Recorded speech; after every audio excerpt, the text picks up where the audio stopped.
Em nome do Pai, do Filho e do Espírito Santo. Amém. Programa de Formação Católica do dia 30 de junho de 2026, terça-feira. Hoje é o dia dos protomártires romanos. Durante o reinado de Nero em Roma, ao lado da comunidade hebraica florescente e respeitada, Popéia, a mulher de Nero, era judia. Vivia a exígua e pacífica comunidade cristã guiada pelo príncipe dos apóstolos. Por que Nero perseguiu os cristãos com tanta ferocidade?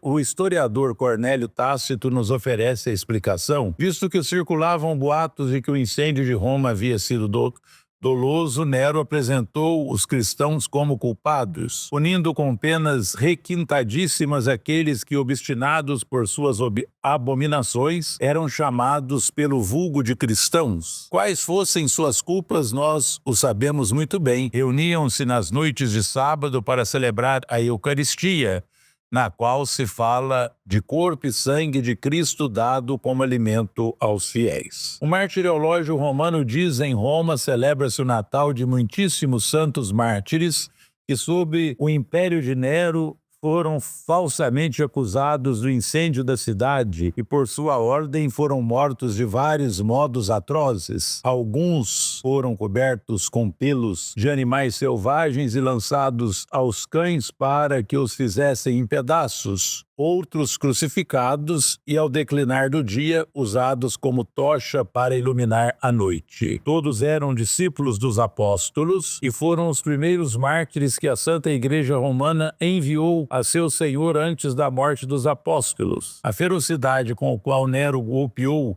os inocentes cristãos, o incêndio tinha sido provocado por sua ordem com o fim de reconstruir Roma com base num grandioso projeto. Não encontra, obviamente, a justificação do supremo interesse do império. Aqueles pacíficos crentes em Cristo não constituíam ameaça. A selvageria usada contra eles foi tal que provocou horror e piedade nos próprios espectadores do circo. Agora se manifestou piedade, escreve ainda Tácito, mesmo se tratando de gente merecedora dos mais exemplares castigos, porque se viam que eram eliminados não para o bem público, mas para satisfazer a crueldade do imperador Nero. A perseguição durou 3 anos e seu exórdio teve o mais ilustre dos mártires, São Pedro, sobre o qual Jesus edificou a sua igreja. A conclusão foi assinalada pela decapitação de São Paulo, o apóstolo das gentes. O ódio bimilenar de Satanás e de seus asseclas humanos contra a Santa Igreja Católica está bem retratado nas cenas brutais e escabrosas da primeira perseguição aos protomártires romanos. Não se limitaram os algozes a torturar e depois decapitar ou crucificar as inocentes vítimas em espetáculos no circo de Calígula e Nero, localizado na colina do Vaticano. Tudo quanto se pôde conceber na imaginação de um sádico a quem se concedesse plena liberdade para praticar o mal foi posto em prática numa atmosfera de pesadelo. O imperador mandou franquear à população o jardim do Parque Imperial. Aí se organizaram caçadas nas quais os alvos eram os cristãos revestidos, como disse, de peles de animais ferozes, para assim serem perseguidos e por fim dilacerados pelos cães. Mulheres eram arremessadas ao ar por brutais chifradas de touros, numa alegoria episódios de uma fábula pagã. Não faltaram sequer ignominiosos ultrajes e atentados à virgindade das mulheres santas. Caindo à noite, os carrascos ergueram numerosos postes ao longo das alamedas do parque, nos quais amarraram corpos de cristãos benzuntados de resina e pés e lhes atearam fogo a fim de servirem de iluminação para a festa. Vestido de cocheiro, Nero passeava com seu carro puxado por cavalos pelas alamedas abarrotadas de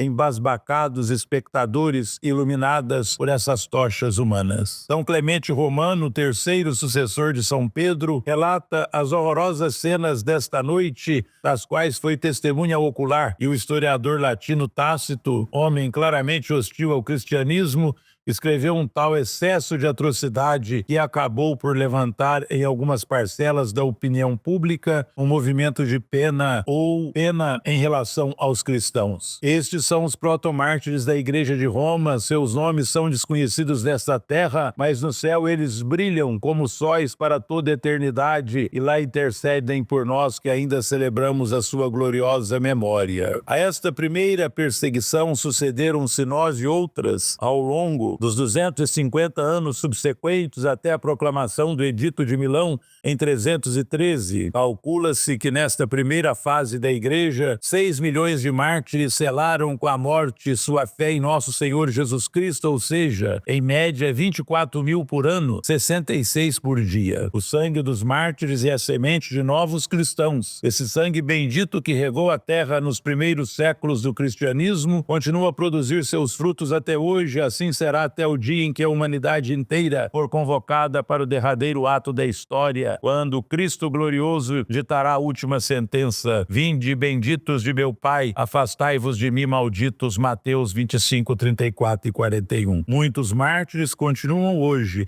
dando a sua vida por Cristo e pela Igreja. Ave Maria, cheia de graça, o Senhor é convosco. Bendita sois vós entre as mulheres, bendito é o fruto do vosso ventre, Jesus. Santa Maria, Mãe de Deus, rogai por nós, pecadores, agora e na hora de nossa morte. Amém. O Senhor esteja convosco, Ele está no meio de nós, e a bênção de Deus Todo-Poderoso, Pai, Filho e Espírito Santo, desça sobre vós e permaneça para sempre. Amém. Ide em paz e anunciai o Evangelho do Senhor. Graças a Deus.